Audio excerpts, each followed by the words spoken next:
What's up, you guys? Guess what? We're back. We're back. We're back. Hang on, I gotta fix this so that you can more clearly see our faces and not so much. Oh, there we go. Oh. Yeah, we've been on vacation. Actually, we haven't been on vacation. I've been teaching and in the COVID nightmare, and it basically takes all my time. Oh, and I've been getting a new job and getting ready to move back to Michigan. I know. Informally announcing that Joe and I are returning to Michigan.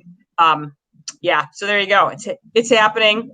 I would be bidding adieu to Minnetonka, back to Michigan, Kalamazoo specifically. So there. Oh. So yeah, I'm gonna have a friend. Yes.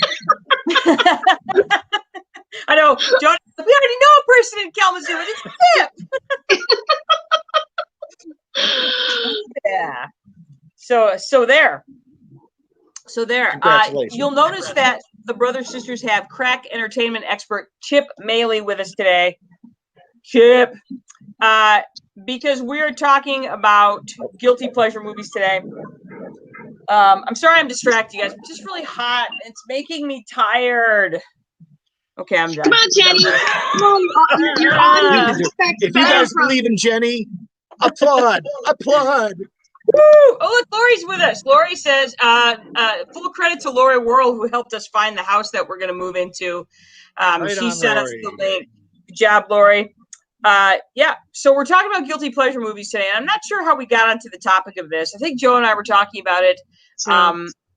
And he insisted that we do a Mount Rushmore, but that was too hard. So then we're like, well, what are your favorite guilty pleasure movies? So then we have our top 5 guilty pleasure movies between Anne and myself and Chip. And so my husband was very vehement about us A, doing the show, and B, defining what makes a guilty pleasure movie. So I'm going to go ahead and get to my stuff here and share the screen so that you can more easily see what we're talking about. Here we go. Guilty pleasure movies. For starters, here's the anatomy of a guilty pleasure movie. And you guys, this is by no means, hang on, I got to see if I can make this screen bigger. Enter full screen. Is that bigger? Can you see that better? Oh yeah, that's way better. So in discussing this with Anne and my husband, this is the list that we kind of came up with, and it's completely rando. There's nothing scientifically proven. There are no statistics. I didn't go to YouTube and research this or any. This is just stuff we thought. So if you're going to have a guilty, and Chip, you had mentioned this earlier. You said, one person's guilty pleasure is another person's awesome movie. So that's tough. So anyway, these are the 8 things that we came up with, 8, and then a bunch of other stuff about guilty pleasure. So here we go. Number 1 is that when you're watching the movie, you have a knowledge that the movie that you're watching is bad in some way, such as A, it's scientifically wrong, otherwise known as an earth science walkout movie, such as Twister. B, it's misogynistic and you know it, like Revenge of the Nerds. C, the humor is lowbrow, for instance, anything with Will Ferrell in it. Or Adam Sandler. Good. It celebrates some sort of cliched trope, like Julia Roberts in Eat, Pray, Love, where she's like sad and rich and sad, and then she goes to these places and white, and then she gets happy, and then there's a brown person that helps make her happy. Those are those sorts of things. It's straight up dumb. Like Dumb and Dumber. Like Dumb and Dumber. There you go. What movie that is. All right, so Dumb number and Dumber 2. too. It's super sappy on purpose to elicit some sort of canned emotional response. That would be Love Actually. And Anne said also to give you time to go to the bathroom in between the good stuff if you're in a theater. Remember those. So wait a second, Chip. I'm going to stop here for a minute. You went to the theater yesterday. You went to a movie. I went to see Cruella. Because I thought, if there's a movie that I don't want to see on TV that I want to see on the big screen, it's Cruella, because it's going to be gorgeous to look at. The costume and the whole backdrop of everything is fashion in London. And I'll be honest, when I first arrived at the movie theater, and I haven't been in over a year, and this is my, one of my spiritual places, the first preview came up, and it was for the movie Sparks, about the band Sparks. And without having any knowledge of any of it, just started to tear up because I haven't been there, and it was so emotional to be back. And then, of course, like every trailer after that was Into the Heights, which is emotional, producing the new West Side Story with Rita Moreno singing Somewhere, you know, behind all this, you know. And I was just like, I haven't even gotten to the movie yet, you know. Like, I'm just so happy to be back. I'm just so happy to be back. And it was good.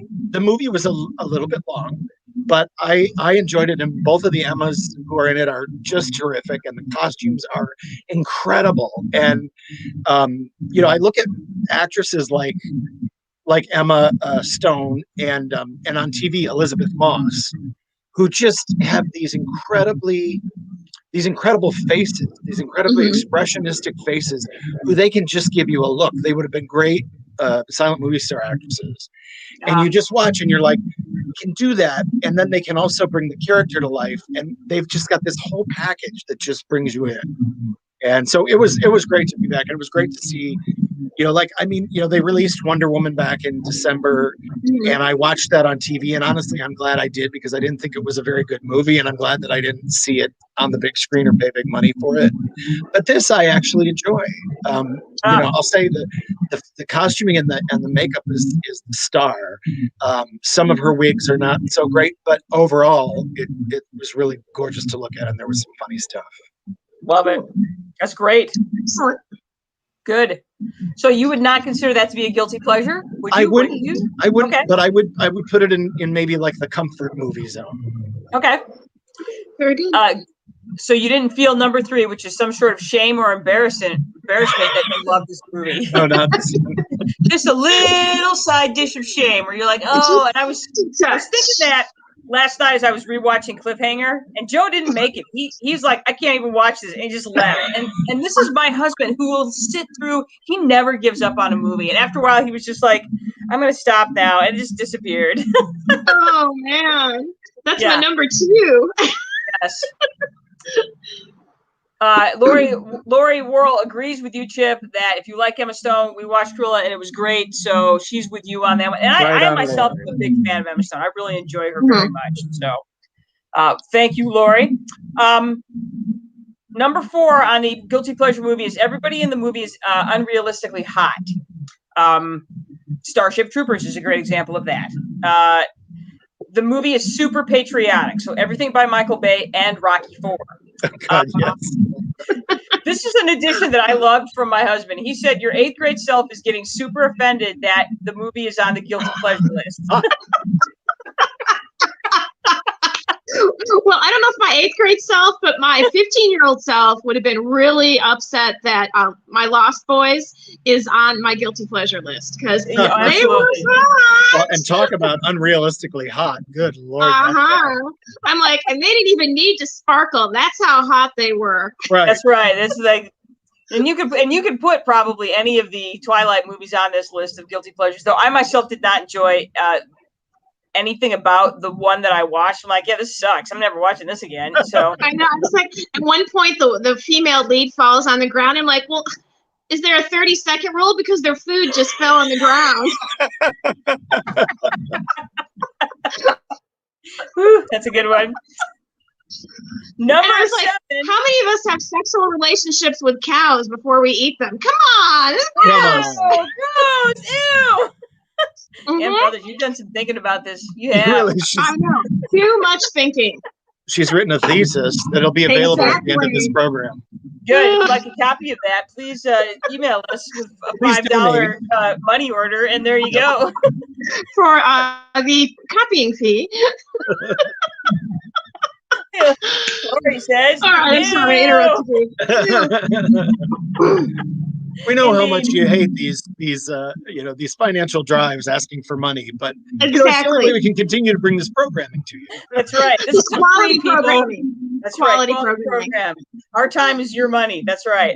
Anyway, number 7 on the Anatomy of a Guilty Pleasure movie is that it stars Sylvester Stallone, Jason Statham, or Gerard Butler. He is all over this list, people. All over this list. What is that movie? A Law-Abiding Citizen. Was that Gerard Butler? Yeah, I love that movie. And frankly, that movie makes me mad, though, because there's no way Jamie Foxx would have outsmarted him in that movie. And frankly, I also thought he was right. Sorry.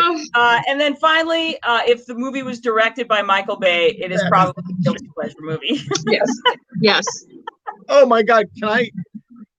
Who's the other guy? Not Michael Bay. The other guy who was like his mentor. Roland Emmerich. Oh no. Jerry Bruckheimer. Bruckheimer. I think that's it. Oh, Days of Thunder. Good. Yep. I had a brief opportunity. I got a call when I worked in LA, and they were like, "Would you like to come and be the post-production PA?"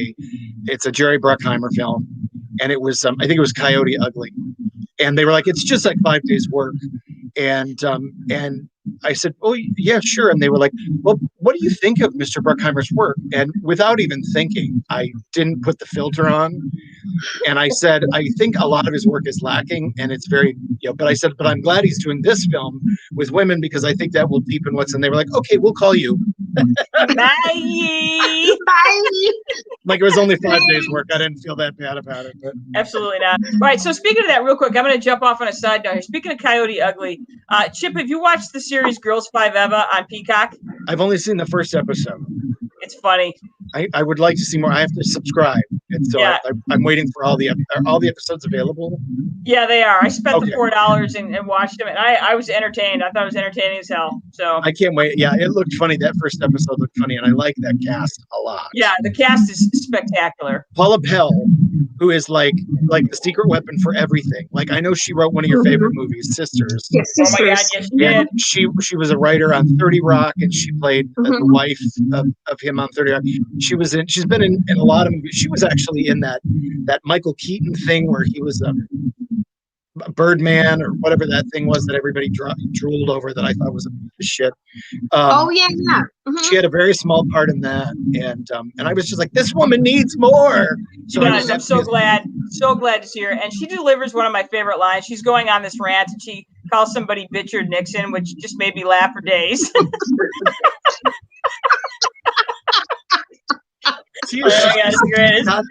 There's so much stuff like that in this series. I had to watch it. It was anything with Meredith Scott, it comes at you so fast that I had to watch the series twice, and I'm like, oh my God, it was even funnier the second time. I love the simplest joke. I think it was near the end of the episode where she's like, people walk by and throw sodas on you, and then they're sitting there at the end, and somebody throws soda, and she just goes, 7 Up or something like that.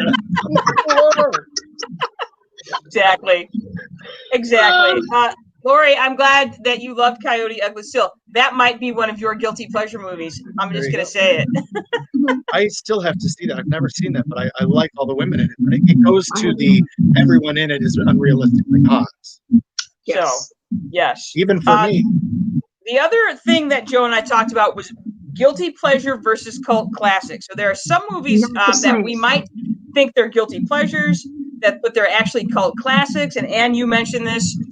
So Joe and I discussed what makes a cult classic and not a guilty pleasure. And so we determined that number one was that you have some sort of standout performance, like Val Kilmer in Tombstone, or Neil Patrick Harris in Harold and Kumar Go to White Castle, that moves it from that guilty pleasure to or there's some sort of social commentary in it. And there was a ton of that in Harold and Kumar Go to White Castle. So we moved those out of the guilty pleasure and into the cult classic. We also said the age of a movie, so that you might have a guilty pleasure that ages into a cult classic, such as Pee-wee's Big Adventure, in my opinion. And then finally, you have a bad movie with a young unknown star who eventually becomes a big star. But I couldn't think of anything for that one. Oh, I'll tell you, and I think we both have it on our list, is Bachelor Party. Yeah. Yes. Okay. Yeah. Tom Hanks. Yeah. Oh, okay. There you go. Yeah. Or there was a movie with Tom Cruise called Doing It or Getting It or something like that came out before he became famous, and it was one of those, that moves it to that next level stuff.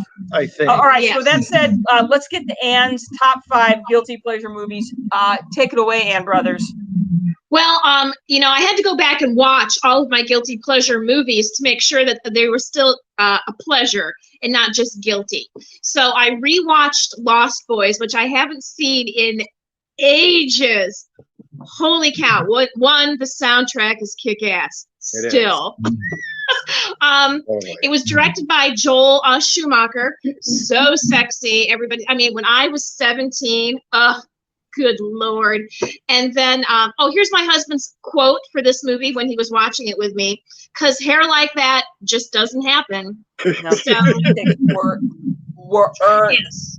It's true. So anyway, unrealistically hot actors. I'm a little ashamed that I like this movie. A little ashamed that I love this movie.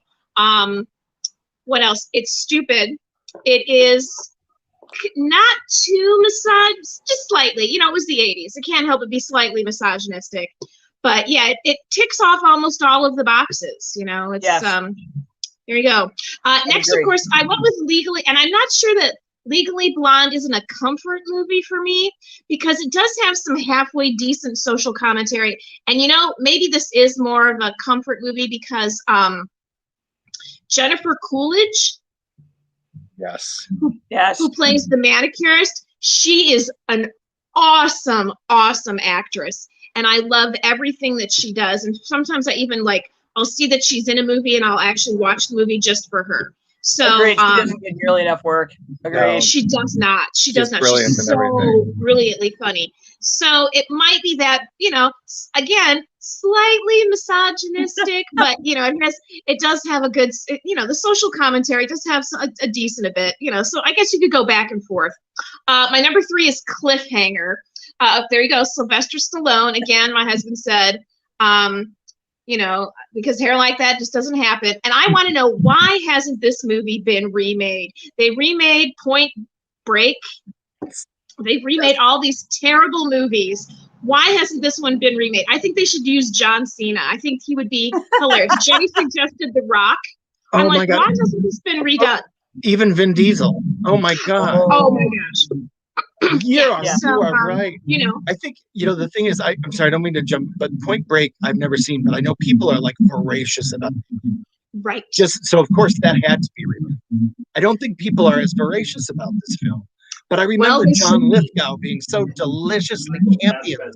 Oh my God. He you could literally, pitch a tent at his campground and yes. Okay. Well, and then he was a singer. I am the evil villain. Duncan says Michael Fassbender is as the Lithgow character. Okay. Oh, good one. All right. And then it has awesome lines like "Baby, he lies," So and really okay. And by far the most egregious performance in that movie is Janine Turner. Oh, totally. So brutal. Yeah. That's what makes that a guilty pleasure, because I'm I am watching this performance that is so ungodly horrible. You're a woman. Stop. Oh, stop it. Well, there's a huge pileated woodpecker outside my window right now. Oh my God. A huge one. I'm looking through the screen I'm going to see it. I want to see it. He's at the peach tree. He's at my peach tree. It's going to knock it down. Is Cliffhanger the one? You usually don't see it in your yard. Yeah, not at all. I'm sorry, Chip. What was that? Is Cliffhanger the one with the woman who's mute? No. Okay, that's one of the Die Hard films, I think. Oh, maybe. I don't know. I stopped after the second one. Okay, I think I might have actually stopped. I take that back. I stopped during the second one. Okay. Yeah, I was gonna say I saw the first one, but I don't think I saw all the second one. So I think mine is. I was like, okay, I'm done.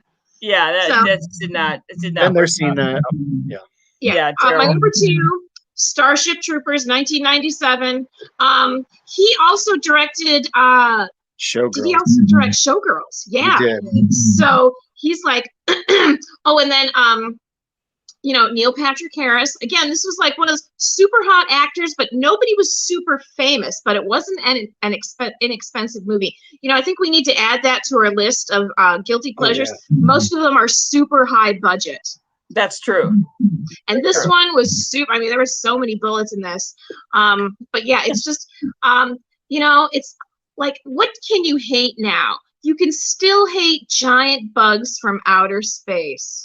It's okay to hate them and just want them to get like literally 5 or 6 actors with giant machine guns blowing the hell out of bug aliens from outer space. And giant machine guns and large breasts. That's what you got to have if you're going to kill bugs. Exactly. Yep. So, super Kinda easy movie to watch. And it doesn't matter where you start. You know exactly what's going on.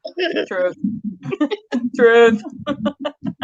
And then last but certainly not least, I've talked about this before. I'm a huge fan of Twister. 1996. You know who's one of my Jamie Gertz. I think Jamie Gertz is in a number of guilty pleasure movies. It just seems like she's like one of the guilty pleasure queens. Yeah. But it had some really good actors in it. Helen Hunt, Bill Paxton, Philip Seymour Hoffman. Oscar winners are in this movie. Oscar winners. Oscar winners. Ellen Rock.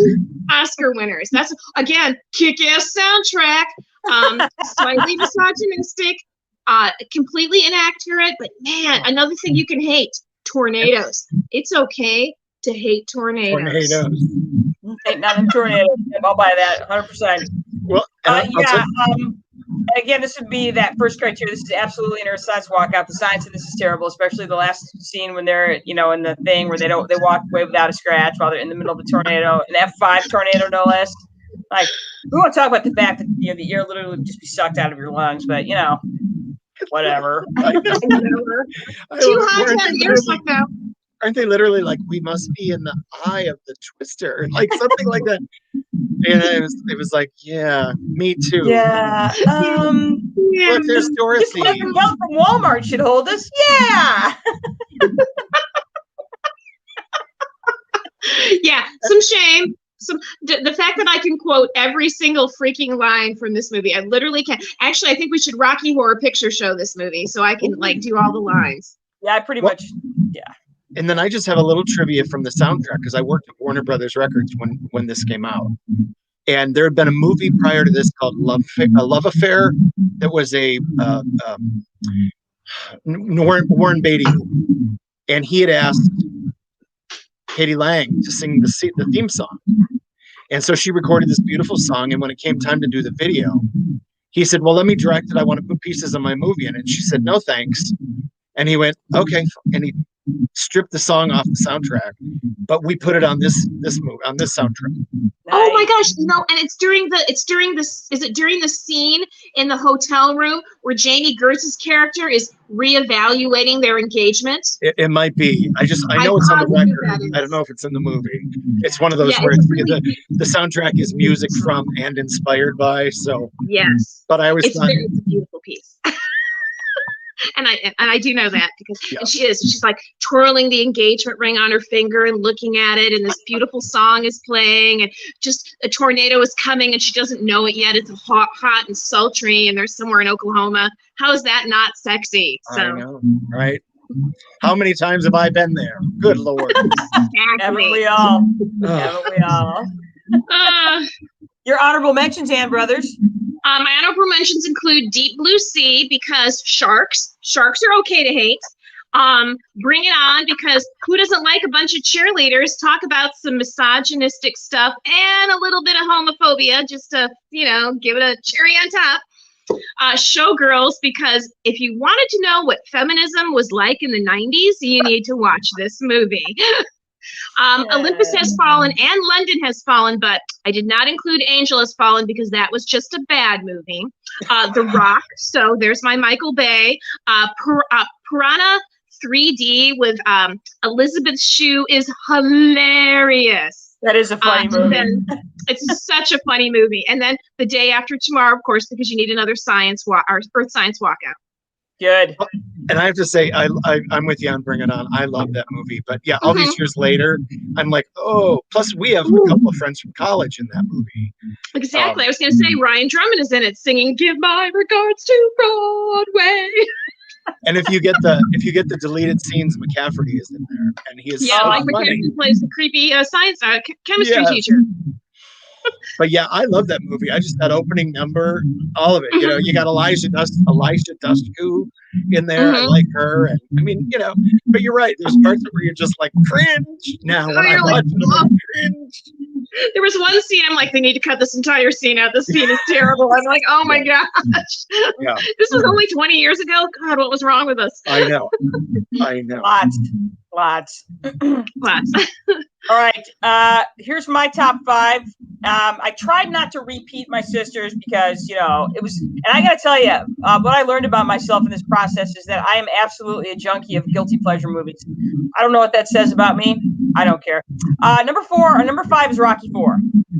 Because it's got Sly, it's got Dolph, it's got Brigitte, it's America versus Russia. You got Dead Apollo. You got the lines like, I must break you. And then you got the Russians shouting, Rocky, Rocky at the end. And as always, the boxing is completely ridiculous. It's so great. And I can't, and every time it's on, I watch it, especially the scene where he kills Rocky and they're interviewing him. And Drago's like, if he dies, he dies. You know, and you're like, oh, it's so brutal. I hate him so much. And then Rocky kicks his ass after running in the woods and in the mountains and carrying logs and lifting the. Oh, yeah. Whew. So patriotic. Patriotic, I was going to say. For real. Anyway, 1985.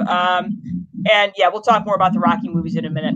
Number 4, I went with Death Race from 2008, directed by Paul W.S. Anderson, who's done a lot of movies, you know, that are just kind of action-packed. Anyway, this movie qualifies as a guilty pleasure because Jason Statham is in it, even though I don't think he has his shirt off enough in this movie, which is disappointing. That's disappointing. Joan Allen is in this movie, she is the John Lithgow of the cliffhanger of this movie because she is, again, you know, so evil, twisting her mustache if she had one, which is fantastic. And I'm like, I hope she got paid well for this movie because I'm like, this might have been a paycheck movie for her, but so what? Ian McShane is in it, Tyrese Gibson. It's violent, stupid, and it's irresistible. So, as are all Jason Statham movies. Yeah, yep.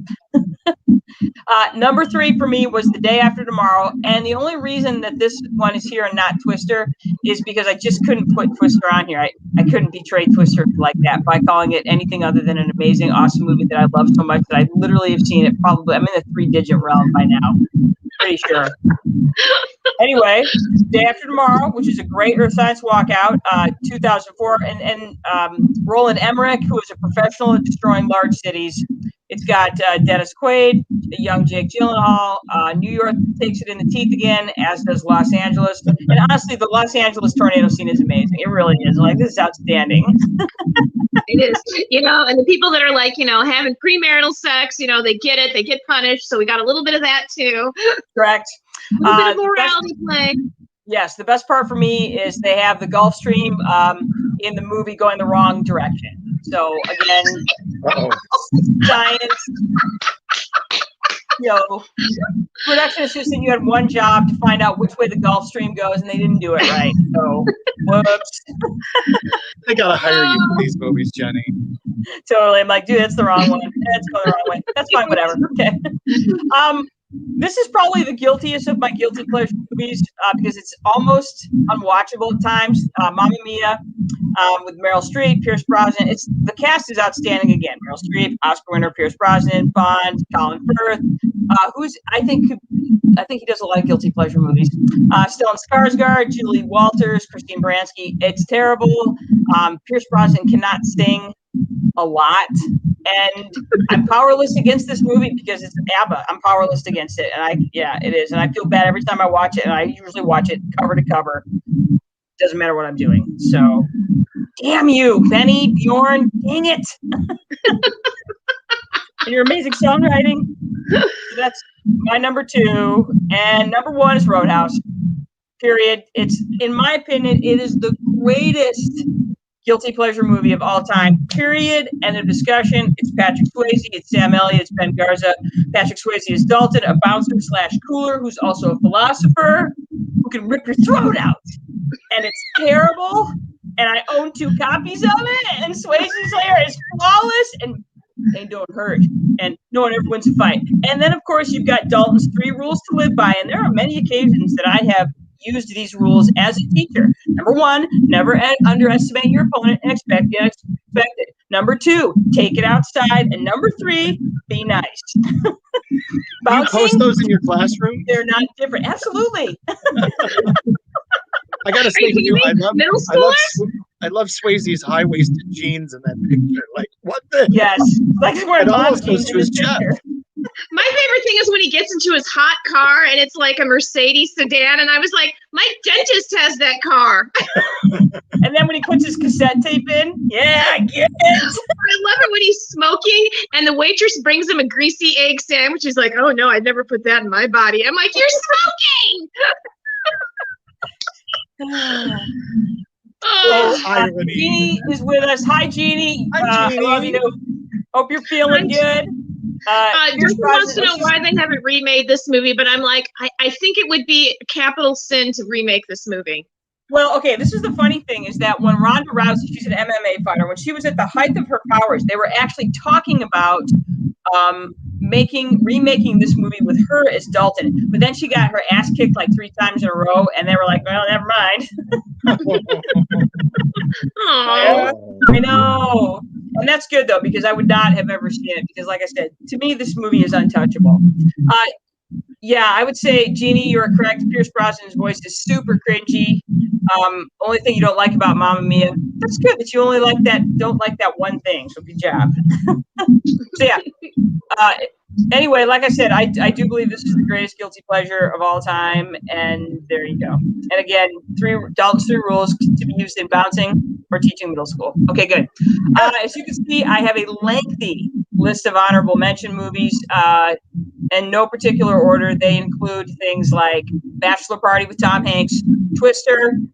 I just could barely put it on this list. Anyway, Legally Blonde, every Has Fallen movie, including Angel Has Fallen, Rockies 2, 3, 5, and 6, and Balboa, Twins, Tommy Boy, Cliffhanger, Starship Troopers, Pacific Rim, though I know you wouldn't like that one, Ann Brothers, Under the Tuscan Sun. Definitely not guilty. It's too bad. It's too amazing to be a guilty pleasure.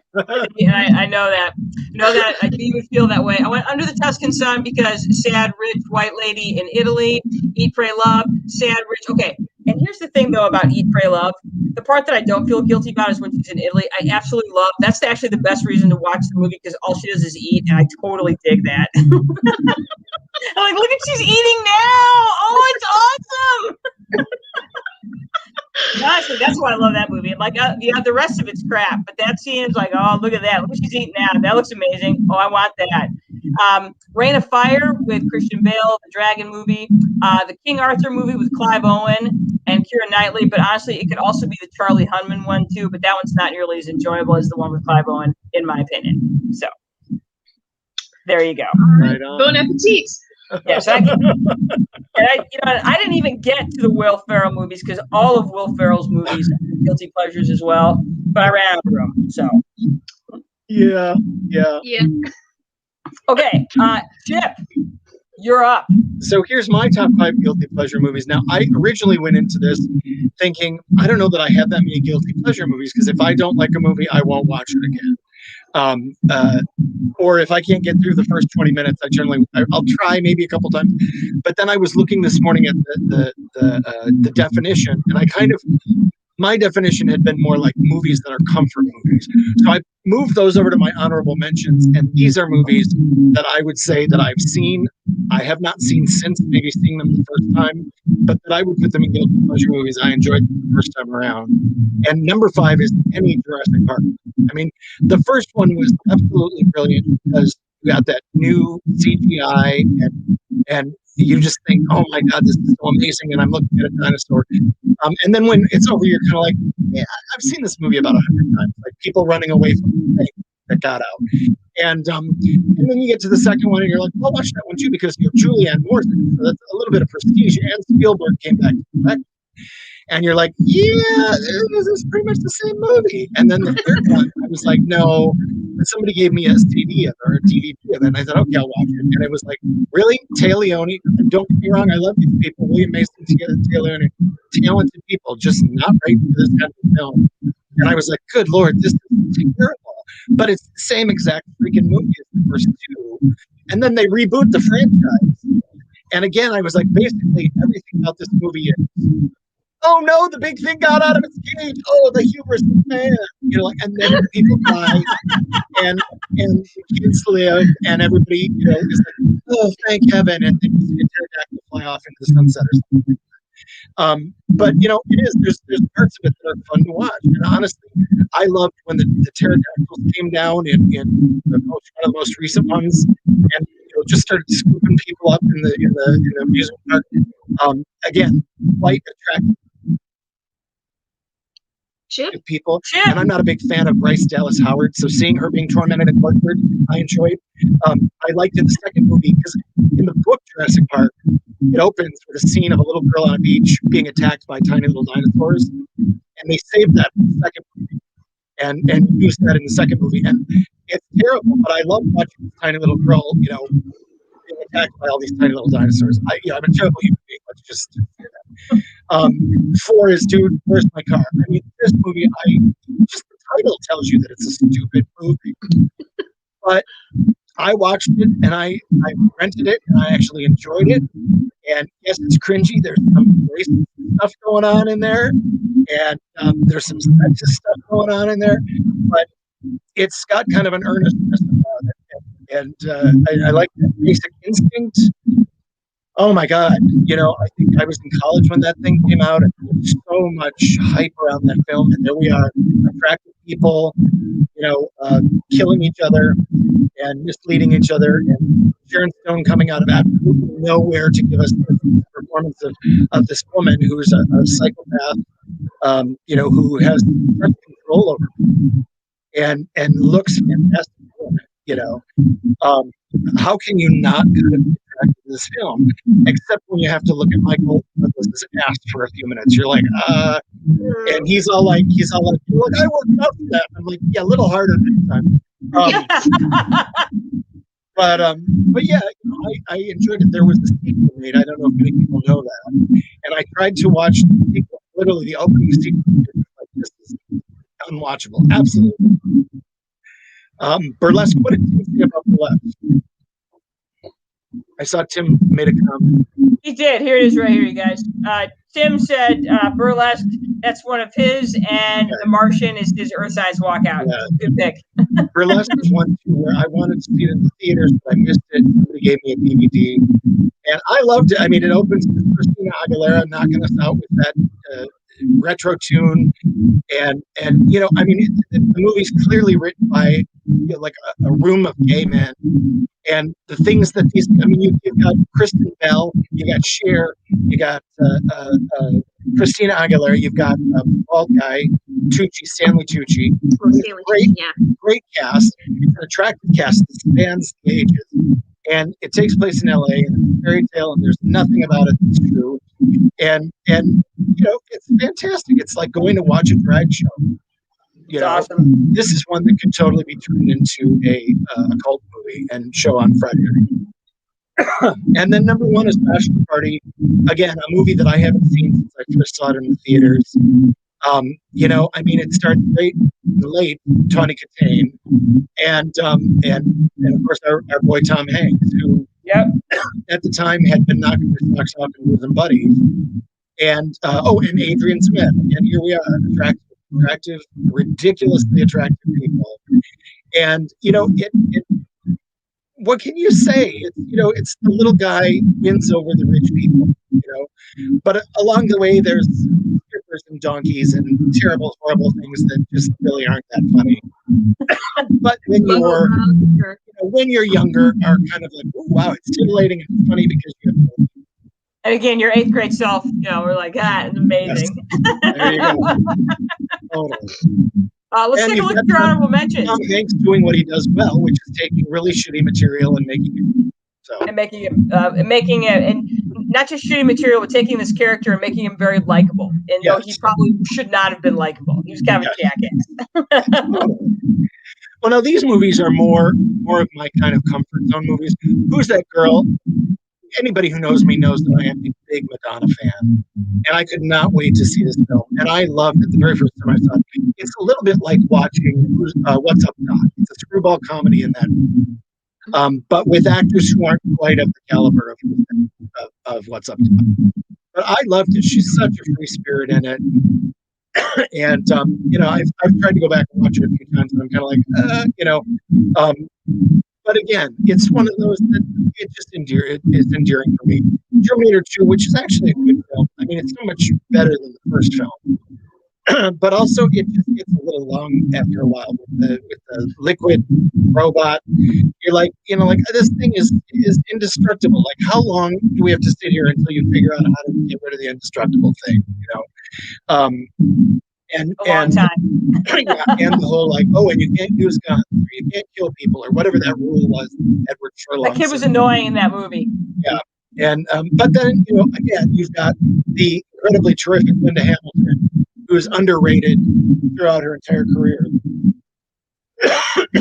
So, but it's one that you can turn on and feel comfortable watching. Ferris Bueller's Day Off, which is really one of my favorite movies, but it's a silly John Hughes film. And there is some cringy stuff in it.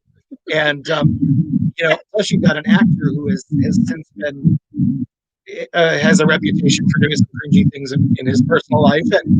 And it's enjoyable. It's one of those you can turn on and watch anywhere moving forward. But again, incredibly attractive people, incredibly attractive white people in the suburbs having hygiene, I'm going to put Demolition Man and Minority Report together just because, as I mentioned earlier, these were two movies that when I didn't have cable, I would watch people's houses and their dogs. And if they had cable, one of these movies would be out. And I would sit and watch totally around. I love them. I mean, Demolition Man, you got Sylvester Stallone, and a very young Sandra Bullock. And Benjamin Bratt. I mean, again, attractive people. And there's bits of it that's funny. It takes place in LA where I was living at the time. And, and then they have the whole throwback where she has the fetish for things from the 80s and 90s. And they sing the songs, the commercial jingles and stuff. It's fun. Minority Report I love because the very first time I turned it on was the scene with Tom Cruise in the greenhouse with the older woman, who was just this phenomenal actress. And after I watched that, I kept thinking, I can't wait to see more of her. And that's the only scene that she's in. She's the one who tells him about the Minority Report. Mm-hmm. And then she's in none of the rest of the movie. That's the only scene she's in. But I remember thinking, I can't wait to see more of her. And then there's no more of her. Think again. But I enjoy the film overall. And I like watching it. I like the look of it. I like the feel of it. So those are two. You were talking about Twilight. The first Twilight movie. I actually own all of them because I was at a point where I saw the first one. I think somebody gave me a bootleg copy of it. Shh, don't tell anybody. And I actually kind of enjoyed it. I thought the plot is a little silly as it goes on. You're like, the vampires are going to get the girl and take her away from the boy she loves. Like, what a shock, But I don't know. I enjoyed it. The second, third, and fourth movies. Yeah, by the time I got to the fourth one, I was like, "This has got to stop." I don't need to see this anymore. I don't need to see him playing Red Rover. Anyway. Tina agrees with you, but she says it's sometimes okay and sometimes hilarious. It is sometimes hilarious. Absolutely. Anytime that kid who plays the wolf comes on, Taylor something, he is such a badass that every time he comes on, you have mixed emotions because he's so good looking, but he's so terrible that you're just like, am I laughing? Am I turned on? I don't quite know what I'm supposed to be happening here. Fun fact that the shades of 50 Shades books and movies, those were fan fiction of Twilight. Oh my God. Shut up. It's true. They were true. Wow. That is so true. The woman that wrote those 50 Shades books, that was all, it was fan fiction of Twilight. Oh my God. Uh-huh. Uh-huh. Okay. Yeah. Wow. So, where's your head, huh? Yeah, really. I know. Yikes. That makes me uncomfortable. Yeah, I heard an interview with her on NPR. So, I was like, she's like, yeah, fan fiction from Twilight. Okay. Any Harry Potter movie, I'm loving. I love the Harry Potter movies. I really do. But there's moments in them that are just, you know, especially the early ones where the kids still don't quite know how to act. You know, Harry Potter. and you can tell Harry that, Potter throughout the entire first movie. Yeah. And then there's a wind machine. You know? Yes. You know, same thing with Hermione. You know, when there's wind. You know, early Beyonce, but yeah, like as they go on, I like them. I like them as they get darker. I like as there's more focus to them, and they're good movies that often I start with number 4 and go from there and put them on and play them in the background. Put them on when I'm going to sleep. For me, it starts to pick up steam in number 3, but they had a new director in number 3. I can't think of it was Alfonso Cuarón, who I really like as a director anyway, and I thought he just did a killer job with that movie. He did. Well, and I told you the material gets darker in 4 because that's where Twilight Boy gets back before he dies, and Voldemort is back. I think my favorite of all of them is The Order of the Phoenix. I mean, it's just gorgeous to look at. And it's just beautiful. It's just most magnificent of all the movies. And then my last one is The Way, Way Back, which is this little film that I love. It's Toni Collette and Steve Carell, and this kid, and then I can't think of the other cast. I'm sorry, Maya Rudolph is in it. The woman who's on the TV show Mom, Allison Janney's in it. Ooh, I love her. And then super underrated actor who I can never remember his name. And it's this 13-year-old kid who goes with his mom and her new boyfriend for the summer to the boyfriend's cabin. While he's there, of course, the boyfriend clearly doesn't like him, and he finds this water park, and he meets these people, and he becomes part of the water park, and he has this family there. And, I've seen that movie. Yes, you're right. It's great. It's awesome, and it just makes you feel really good. But it's such a low-key movie, and it's a good one to play over and over again. Nice. Yeah. So, and then there's a couple that I forgot to mention that I think are actual guilty pleasures, and that is the Stanford Wives, the first one from the 70s and the one from the early 2000s. Just brilliant, just brilliant. I mean, I can never say enough about this movie. And then they did some wonderful TV movies, the Revenge of the Stepford Wives, the Stepford Husbands, the Stepford Children. They were terrible movies. But the Revenge of the Stepford Wives is always fun to watch. Sharon Gless is in it, and Julie Kavner. And Julie Kavner is like, I'm sorry, I can't help you right now. I have to take my thyroid pill. I have to take my thyroid pill. Sharon Gless is all like, I gotta go find Don Johnson, and we gotta get out of here.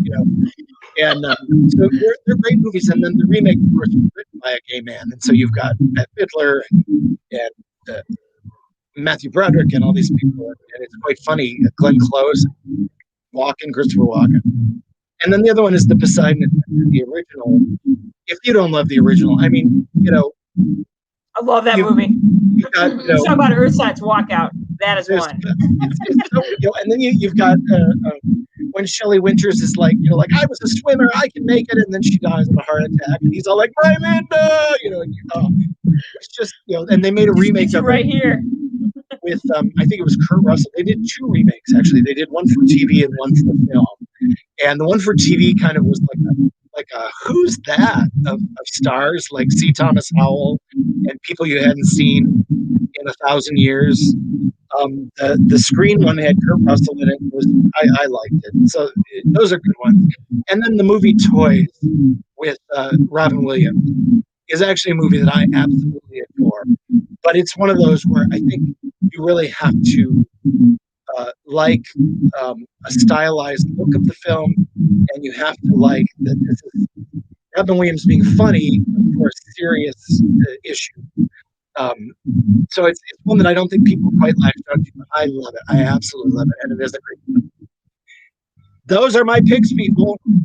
Hooray! I think they did very well. There does have to be a morning after. Yes. It really shows that guilty pleasure movies are extremely personal. You know, so there's no really right or wrong because, you know, every movie hits everybody differently. So, you know, your guilty pleasure may be somebody else's cult classic, maybe somebody else's brilliant movie, maybe somebody else's. I couldn't watch 10 minutes of it. So, yes, absolutely. Well, and I think too, there's some movies where I'm still waiting. There's two movies that you had on this list, Mamma Mia and Love Actually, where I can't get past the first 15 minutes of either of those films. Well, Love Actually is not on my list. I hate that movie a million, but I have so many people that love that movie. It's terrible. Me too. But the thing is, I was able to sit through Mamma Mia 2. So I'm like, there still is hope for me to be able to sit through Mamma Mia 1, because I also, like you, love yes, you know, and all that. But again, these are two movies that I'm going to continue to try to watch and see if I can find some value. And I think that's the other thing with films like this. You may have a movie that you didn't like initially, but then you watch it again, you think, oh yeah, there is something redeeming about it, and I will watch it again. That performance surprised me, or it has this amazing song. And you know, I don't, you know, but like you say, it's something that's personal. It's something that can change it. Very, yeah. And sometimes it's like Jenny talked about one of the reasons why she loves, she didn't talk about it today, but she talked about the situation that she was in when she saw Roadhouse for the first time. And it had some really, it was, you know, at a time and a place, and it just, that I think had almost more to do with it than the actual movie itself. And that maybe in that time and place, if it had been a different movie, we would never be talking about Roadhouse, and I would have never seen it because it was my sister's favorite guilty pleasure movie. And now I can never not unsee that movie. Yeah, and so no, I and that's kind of how I feel about Pee-wee's Big Adventure as well, because again, time and place for me on that movie. It was such a surprise. I was babysitting for my neighbor kid, and he wanted to watch that movie, and I was like, oh my God, fine. And it was so great. Yep. So, you know. So yeah, so sometimes it just hits you at the right moment, and it just becomes part of that good memory. And so, you know, rewatching it helps you relive that emotion. So, which is what movies do. So kudos to these terrible movies who manage to elicit some positive thing, because a lot of them aren't very positive. Yeah.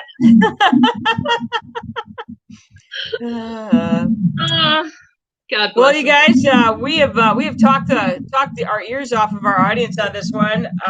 So I think we'll go ahead and wrap it up.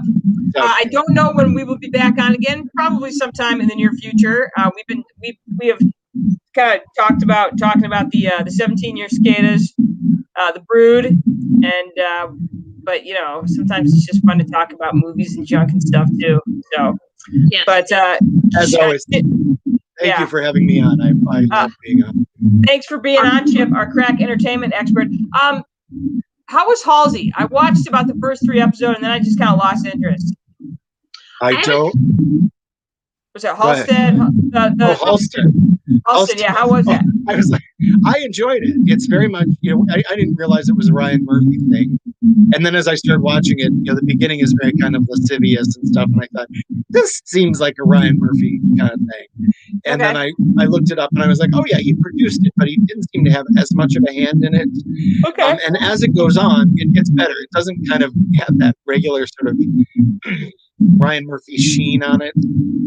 Cool. And I enjoyed it. I you know, I mean, again, here's telling stories of gay people who were not really allowed to be gay outside of their little circle is interesting to me, you know, because it's like finally getting a history lesson from people. You know, I overall I really enjoyed it. I thought it was a good one, and it was easy to binge.